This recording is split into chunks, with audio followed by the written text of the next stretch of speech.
Hi everyone, I am back with another Akashic Story time. What is Akashic Story time? It is a story about somebody's soul. And this one is titled The Andromedan Tree Girl.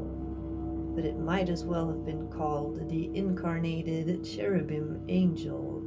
This soul was very interesting and had a lot of interesting aspects that came forward in this reading. First, the higher self started off with telling her that the time is now to remember who you are and to refocus on what really matters. The higher self saw her looking around outside of herself and not recognizing the little girl inside anymore, and that she only wanted to play and have joy, and that she was still in there.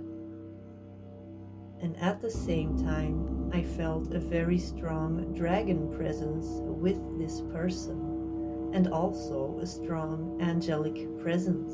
Archangel Gabriel was present during the entire reading. And the higher self kept on repeating that it is safe to trust your intuition and to develop your psychic abilities. This person has been drawn, I could tell, all of her life to psychic abilities, and for a good reason. She came in with these interests because she is meant to utilize them, and they are ready to get started, her angelic team. And it's basically time for her to start expressing her inner song. That she has dormant healing skills and intuitive abilities, and they go all the way back to the Andromedan constellation, where she honed these skills. The Andromeda constellation is closely connected to the Akashic records and fluid energy reading. People with Andromedan soul history, such as myself as well, often have a natural ability to sense energy more easily than other people. But they are also very sensitive and can sense other people's negative emotions and absorb them like a sponge if they're not careful. And this is why this person had 3 dragon guides guiding her on this journey. And the higher self says, before you start integrating these soul gifts, it is time to clear old belief systems, old stories, old conditioning, and to start seeing yourself as the earth angel that you are, and that she will be able to access her soul wisdom again, little by little, and that it is a time to celebrate the joy of being alive. Celebrate your birthright to enjoy this life and truly live, and that she owes nobody an explanation, only herself. And when I went and looked at my client's soul history, the first thing that came up was the word cherubim.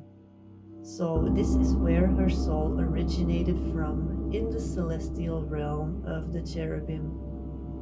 And it is my belief, and from what I have seen in the Akashic records, that many of the lightworker humans on planet Earth are in fact angelic in nature. There is a whole array of angels in the angelic order: the seraphim, the cherubim, the Elohim, the archangels, etc. And in truth, they are all equals and all light of source energy.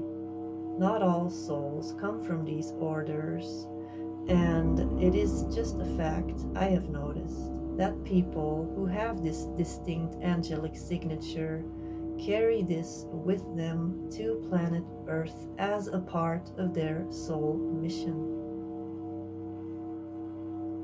After that soul experience within the cherubim layer of the celestial realms, she set her sights on the Andromeda constellation in our galaxy, and this was a higher frequency constellation where her soul was able to adjust in frequency and start collecting more abstract experiences. And because her cherubim soul was already so connected to animals and nature, this was a great place for her, and she became the Andromedan tree girl. Time in these dimensions is relative. It is more fluid than on planet Earth, and aging doesn't quite happen there as it does over here, since aging is mainly connected to our perception of time and the passing of time. So in Andromeda, she was able to hone her skills and form a bridge between the natural and ethereal world and the more physical world. After this lifetime, she went on to spend time in Sirius, and specifically on the planet Sirius A. And this was a lifetime that was all about preparation for Earth and learning. Sirius A is what I call our galaxy's university. This is something that I see popping up quite a lot in different readings. She even went on little space excursions on little scout ships to check out Earth from right outside of Earth's atmosphere, and this was right before the founding of Lemuria billions of years ago.